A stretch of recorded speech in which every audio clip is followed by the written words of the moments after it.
Friday started out perfectly fine. I had planned out this weekend and knew when I was coming in to record the sermon and was set to join the Eastern Synod Assembly for 2 days. It was our first online assembly, and I was looking forward to it. The geek in me was hoping that things would go well with all of the technology that I love. Also, Holy Cross had a motion that we were going to bring to the assembly, and I wanted to see how that was going to go, how the discussion would be. And finally, I was on the minutes committee of the assembly.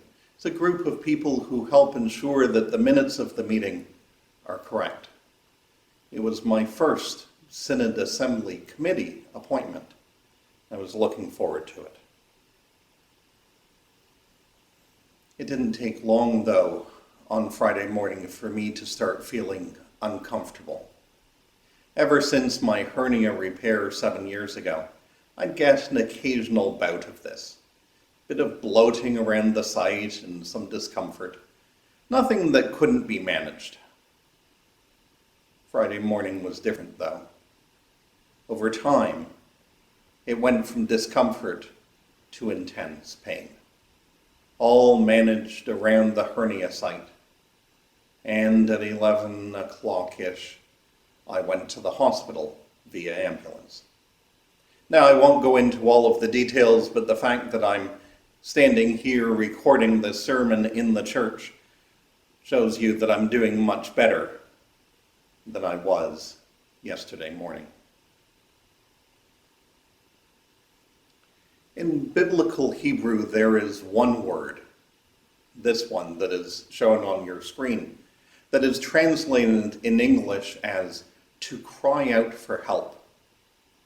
And as I thought about that for a moment, I wondered if it was because when we're truly in distress, it is hard to say an awful lot. Long sentences were not my forte for most of the day on Friday. I also wondered if a shorter word used in biblical Hebrew allowed it to be used more often. In other words, in English, do we fail to cry out in distress because voicing that to God takes too long? We're conditioned in our society to be self-sufficient, to live up to our commitments, and not to seek help. Now, I am not healed. Well, not completely yet. I'll probably need to go for further surgery to repair the area where the previous hernia repair has failed. But for the time being, I'm able to function somewhat as normal. Although I've got some reasonable restrictions in place about lifting things, being careful how I move.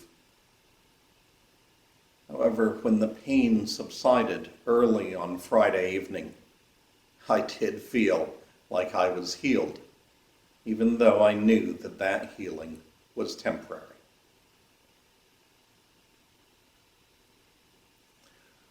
I have not ceased to give thanks to God for the paramedics, nurses, porters, technicians, doctors, and particularly the surgeon who came in to consult. I only know the faith of one of them. The surgeon was clearly a Muslim woman.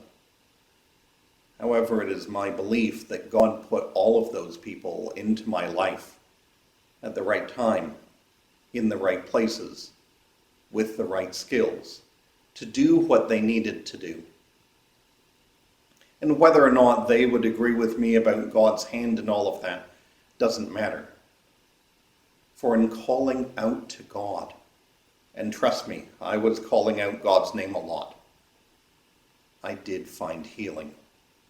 So today, I rejoice and give thanks. Amen.